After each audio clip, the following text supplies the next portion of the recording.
बच्चों, पवन दूतिका के आगे के पद्यांश इस प्रकार से हैं। साँचे ढाला सकल वपु है, दिव्य सौंदर्यशाली। सत पुष्पों सी सुरभि उसकी, प्राण संपोषिका है। दोनों कंधे वृषभ बरसे, हैं बड़े ही सजीले। लंबी बाहें कलभ करसी, शक्ति की पेटिका हैं। राजाओं सा सिर पर लसा, दिव्य आपीड़ होगा। शोभा होगी उभय श्रुति में, स्वर्ण के कुंडलों की। नाना रत्ना कलित भुज में, मंजू के ऊर होंगे। मोतीमाला लसित उनका, कमबूसा कंठ होगा। अब बच्चों, इस पद्यांश में आने वाले कठिन शब्दों के अर्थ हम लोग देख लेते हैं। कि सकल वपु, इसमें एक शब्द आया है। इसका अर्थ है बच्चों, सकल मतलब संपूर्ण, वपु मतलब शरीर। दिव्य का अर्थ होता है बच्चों देवताओं जैसा। सुरभि का अर्थ होता है सुगंध।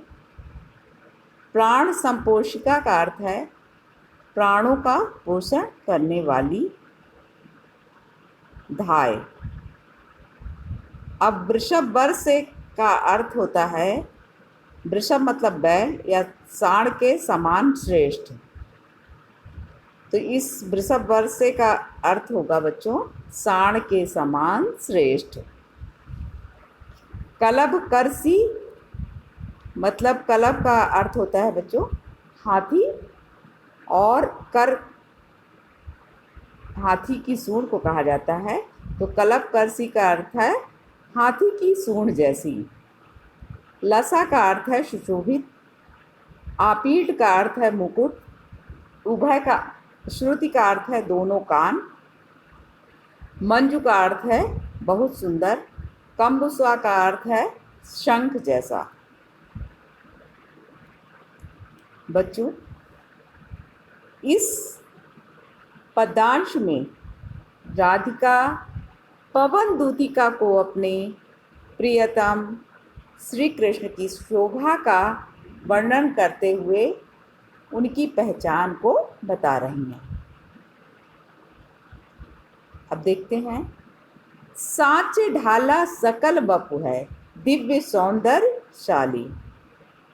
कि राधिका कहती हैं कि हे पवन, उन श्री कृष्ण का सारा शरीर साँचे में ढली हुई मूर्ति के समान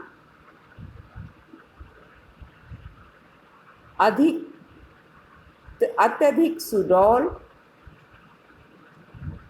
और सौंदर्य से परिपूर्ण है। अर्थात उनमें देवताओं जैसी अलौकिक कांति से युक्त है। सत पुष्पों सी सुरभि उनकी, प्राण संपोषिका है। और उनके शरीर से निकलने वाली सुगंध उत्तम पुष्पों की सुगंध के समान प्राणों का पोषण करने वाली है। अर्थात जिस प्रकार अच्छी सुगंध वाले पुष्प की गंध हमारे मन को प्रफुल्लित कर देती है या आनंदित कर देती है, वैसी ही उत्तम सुगंध श्री कृष्ण के शरीर से श्रावित होती है। दोनों कंधे वृषभ बरसे, हैं बड़े ही सजीले। और उनके दोनों कंधे श्रेष्ठ सांड के कंधे के समान विशाल और बलिष्ठ हैं। लंबी बाहें कलभ करसी, शक्ति की पेटिका हैं। और उनकी दोनों भुजाएं हाथी की सूंड के समान, शक्ति की पिटारी के समान प्रतीत होती हैं। राजाओं सा सिर पर लसा, दिव्य आपीड़ होगा।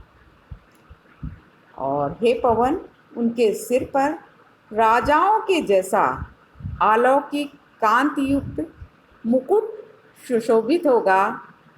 शोभा होगी उभय श्रुति में स्वर्ण के कुंडलों की, और उनके दोनों कानों में तुझे सोने के सुंदर सुंदर कुंडल शोभा बिखेरते हुए दिखाई देंगे।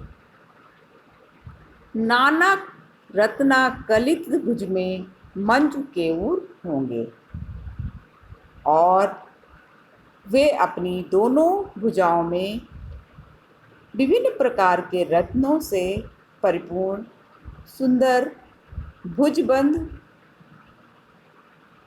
धारण किए हुए मिलेंगे।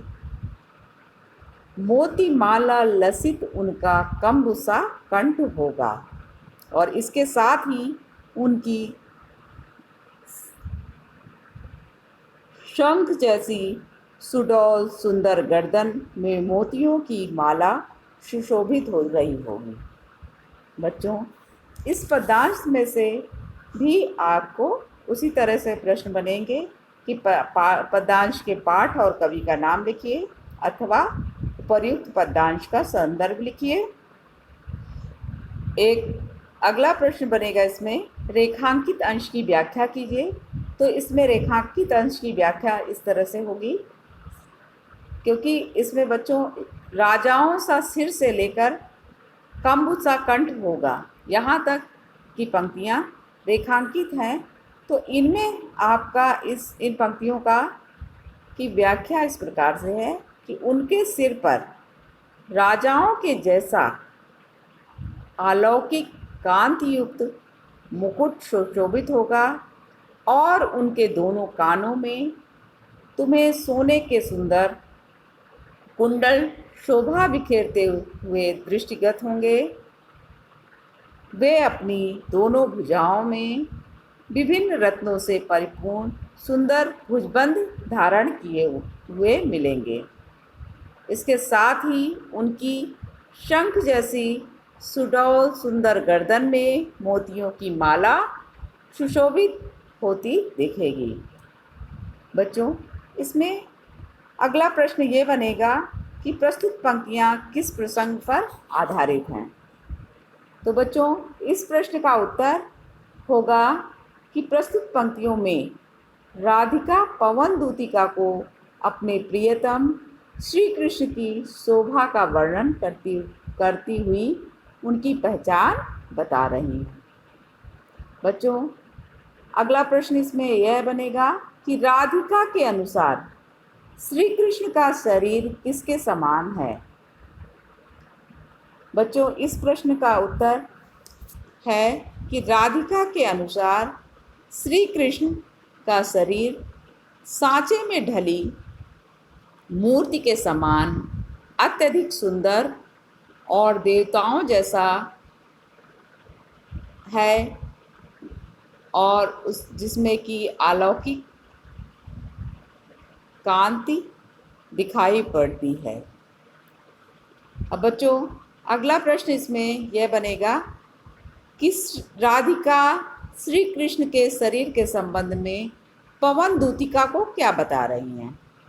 इस प्रश्न का उत्तर यह है बच्चों कि राधिका श्री कृष्ण के शीश के संबंध में पवन दूतिका को यह बता रही हैं कि उनके सिर पर राजाओं जैसा अत्यधिक कांतियुक्त मुकुट सुशोभित है।